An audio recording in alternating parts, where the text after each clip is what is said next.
Hello everybody, this is Jane Hamilton Parker, Psychic Medium. Today I'm going to talk on August the 2nd, the year 2022, hauntings. Have you had an experience of being somewhere where it's haunted? It goes back a long, long way when we talk about ghosts or people making their presence known. One particular case, and I've written it down, I don't know if any of you have been to Hampton Court. Many years ago on camera, they had a phenomenon that happened there. Suddenly, some doors opened on the lower ground floor and there seemed to be some kind of ghostly presence in a long dark cloak and floated, and the doors opened and back. Cameras caught it on film. There was nobody present and people were wondering what it was. Well, it is very, very haunted in Hampton Court, I believe, that goes back to Henry VIII. Right, one of Henry VIII's wives, who was the third wife, which was Jane Seymour, who died after giving birth in 1537. And the other person was Catherine Howard, fifth wife, who was executed for adultery in 1542, has been captured on film in the horn room at the palace, a presence. And there's also been caught a pale figure who appears on the silver stick stairs, which was once led up to a room which Jane Seymour gave birth and died. And it was the only male heir to Henry VIII, and because he was absolutely devastated when she died. And I believe she's the only wife that is buried beside him in a tomb. Now, I can tell many ghost stories, many things and apparitions that I've seen. One particular story I can have come in mind, we were asked to go on a haunted boat, barge boat in Hamble. So Craig and I had to go on a rowing boat, and it was quite misty this night, and go out to join this boat on the Hamble River. We had to literally walk the plank. And we were with several other mediums as well, not just ourselves. Anyway, we went on this boat. It was quite a creepy, spooky looking boat. And I believe the school mistress lived one end of the boat and her husband the other end of the boat. Well, there's an old saying that's very superstitious that women shouldn't be present on a boat. And I can remember going on this boat, and there was all bags of water, all in little gaps on this boat that had matchsticks and collecting water. It's an old barge. And then as we went down the stairs, there was an old piano that had the legs cut off, because she was a music teacher as well, on the other end of the boat. And one could think that perhaps the gentleman that was married to the lady said, well, you can bring your music with you and the boat, because I believe this piano stopped playing on its own.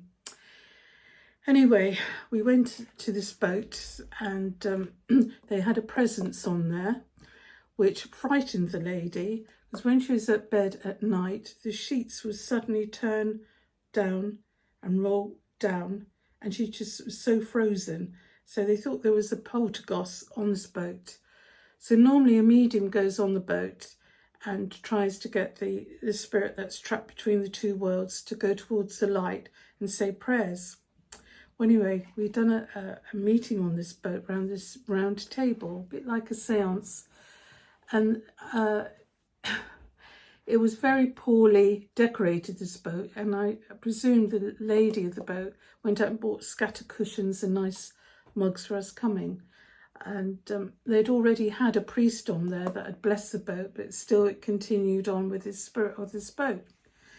Anyway, we all sat round the circle, and suddenly some keys shot across the table on their own, these old-fashioned keys, and it was shaking, and the light suddenly come very dim. It was all lit by candlelight, and suddenly I looked across the table, and I saw the medium opposite, because we always open with a prayer, went absolutely ashen white.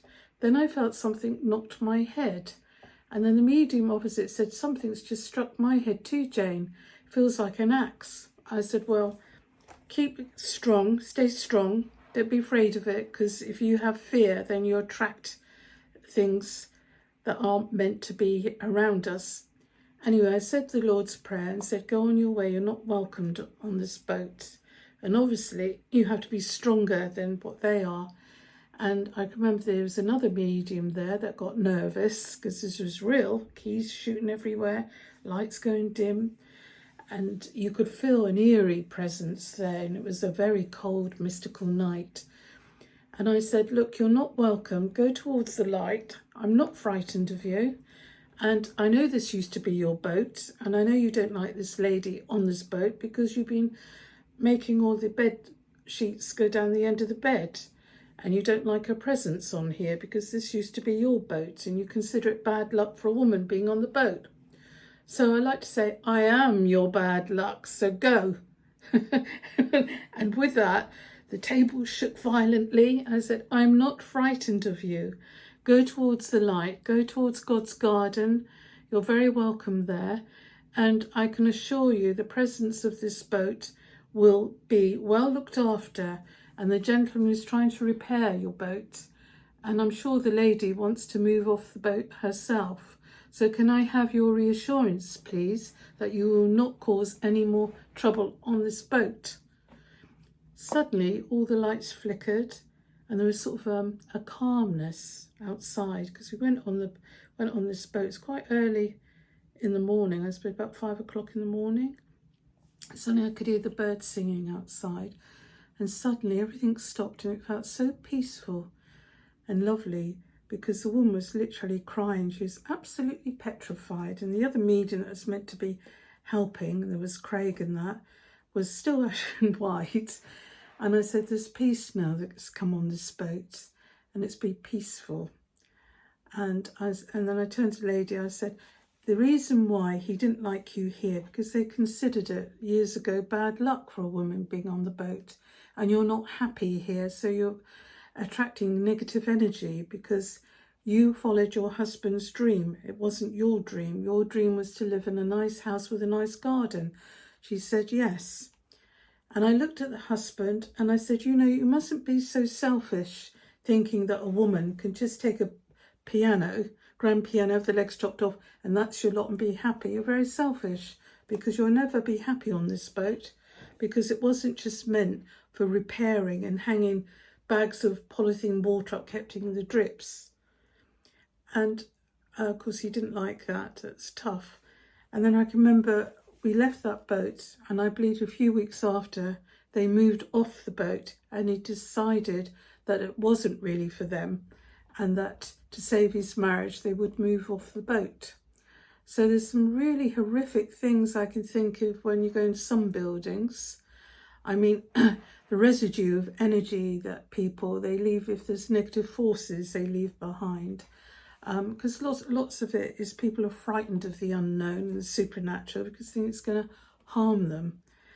In fact, I can remember another case, going to a cottage where there was all this sort of oil running down the wall, and there's water, and you could, in this particular room, it was sort of a cold room, presence. Then I heard a girl crying out, I'm over here, I'm over here. I couldn't see a thing. And then pointing to the door to the garden. So we went out in the garden, and I said to this lady, tell me, had there ever been a well in this cottage? She said, yes, there was a well, I believe, by the back door, and it'd been covered up. And I said, and tell me, have you found a blue and white piece of pottery which used to be a jug? She said, yes, I did, by the apple tree there. I said, I have a very strong feeling that a child had fallen down this well carrying to get a jug of water, and there must be parish records or something who's ever lived here. She said there was. I said, well, she likes you being here. Have you been talking about moving? She said, yes, we have. I said, well, she doesn't want you to move. And that bedroom with all the oils and water residue coming down the walls was her bedroom. And she's still got energy there around her bedroom. And she's shown me a rag doll, like this old-fashioned rag doll. I said, I've been in that room. We've smudged it, we've cleared it. And she's pleased and that, but she doesn't want you to go. And by the way, you've got a little terrier dog, have you not? She said, yes. I said, the dog has seen her, So she's still walking backwards and forwards to her room, and she just wants you to know that she doesn't want you to move, that she's happy here. You've kept the garden nice, but there was a well and she fell down the well. And she's also talking about a brother that had had diphtheria and had died as a baby. And she's with the little boy, the baby. Anyway, we left there and we actually did go and check it out at the Church of the Parish Records, and this little girl did die and she did fall down the well and she did lose her brother. So her energy was still in that house because she loved that house. And I believed afterwards they decided, the family, that they would stay there, that they loved it too. And from that moment on, the room suddenly became warm. And it had a lot of love, you see, in that house. Anyway, there's very strange things that do happen, like the 2 princes in the Tower of London that were murdered, and they believe the spirit still walks around. And if you go into some of these churches, you find amazing stories. And if you look through stories, if you look at these gravestones, one I can think of, a funny story, is my husband and I went to go to, was it Minstead? Yes, to look at Sir Arthur Conan Doyle's grave. Next to it, it tickled me pink, there was a piece cut out of beloved husband. And I thought that's very strange. And a gentleman told me that was visiting the graveyard that the woman found out that the husband had committed adultery after he was buried. So she cut out the beloved. And I thought that was quite funny, actually. But also, they say that when there's a full moon in this particular graveyard, there is a blue light that suddenly appears over this grave. This is where the beloved husband was cut out. So it makes me wonder if he's asking for forgiveness from the spirit world. Who knows? But some places you can go in and you can feel a presence. When you go in there, you can feel a warm presence. You can feel a cold presence. Or you can feel somebody's looking at you. Or you might just go and put your foot over a threshold of a door and think, I don't like it here. It's not nice. I don't feel right. So you're using your psychic ability and your sixth sense and your own intuition, what you're sensing. It makes me wonder, you know, when they actually go and build over these graveyards or these new buildings, there's sometimes that we do get apparitions, ghosts if you like, or people in the spirit realm that does visitations to people if they've been disturbed. There's an old Irish saying, isn't there? Don't talk about the dead or run the dead down when you're going past the graveyard because they can hear you. Now, haunting, lots of places. I mean, in Ireland, they call them the banshees in Ireland, for ghosts in here. But here we just refer to as ghost or people that have passed on to the higher realms, or sometimes, you know, like Henry VIII, when you see that those people have still clinging to the earth-bound spirits that are still clinging to the earth, that still want to do visitations and that. Nothing can harm you or hurt you. It's only creating fear or frightened, because people are very frightened what's going to happen to them. And we have many cultures all around the world that, I'm thinking of the Chinese and people in Thailand, they have ghost houses outside to welcome the ghost, or Chinese, they pray to their ancestors, or they have ghost chairs that people are welcome to come on certain days to sit in ghost chairs. So all over the world we do have things that happen. There are nice ghosts, not just bad ghosts. There are ghosts that can sometimes show us things or reports and we think, how did that happen? Where's that pen or those keys suddenly come from? So I do know that there are reports, and they're very real, that happen.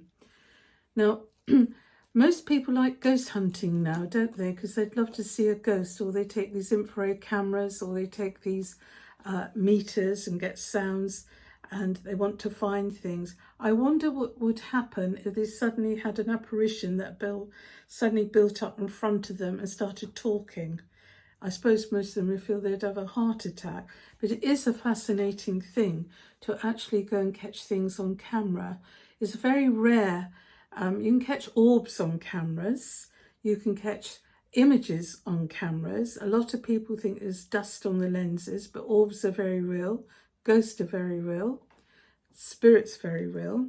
And also you get animals that come back that very much show their presence to people. Ghost dogs.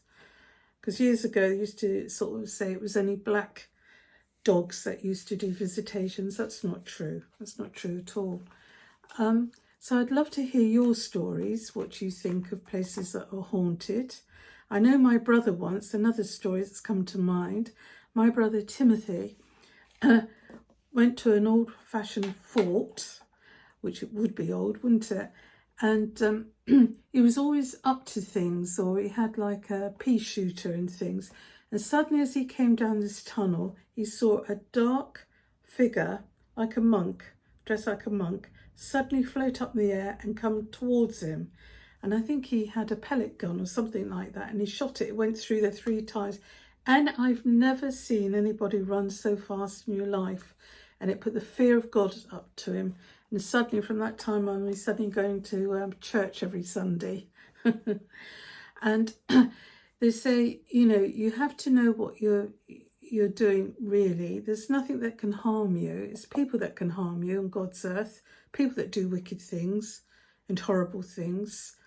So, you know, if you ever feel frightened, then just say a prayer or ask it to go. You're beautifully protected. No harm can come to you. Now, people have visions and see things in their mind, or, you know, something leads them to a place, and it might be to help somebody. So I like to think there are good ghost angels that help us. There's angels, there's seraphims, there's all kinds of things, and there's certain things that do visitations to people. I've known somebody, what I call them incavines.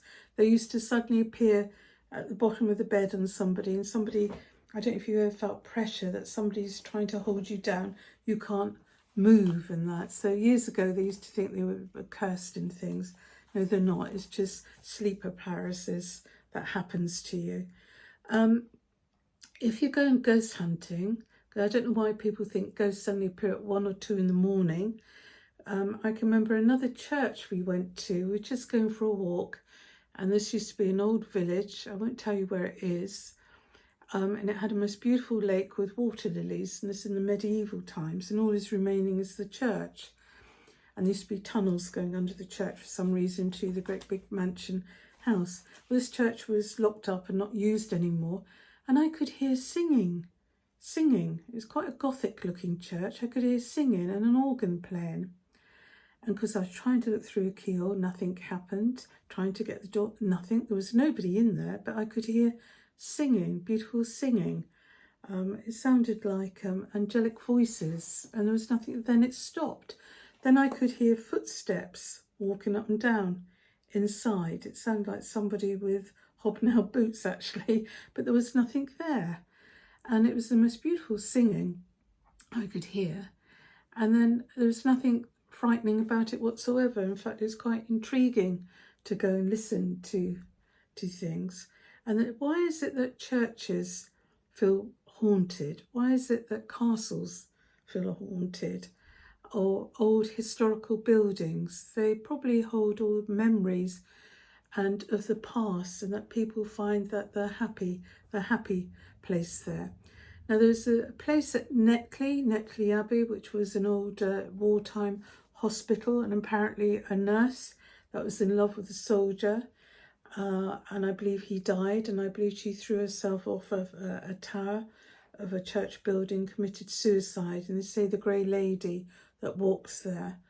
There's definitely the church, you definitely can feel things. It's only the chapel that remains there, Memorial Chapel now, because it was quite a big hospital. It was used for the soldiers in the Second World War, and you've got a cemetery there with graves, and then you've got a landing place where all the boats used to bring the soldiers in, and a railway line. But you definitely feel a presence there. You definitely feel that there was a lot of good there, not just bad things there. A lot of people done good work there.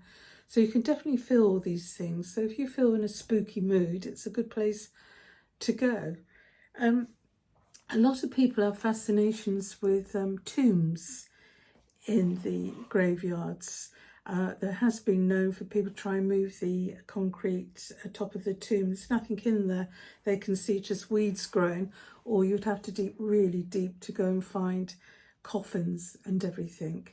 So, you know, it's like people have a fear of walking through graveyards at night and thinking that things are going to happen. Well, years and years ago in the Victorian times, they used to have a bell connected to the grave, that because sometimes it was known that people were in a deep coma and they were buried alive, and there were scratch marks on the coffin inside, and a bell used to ring.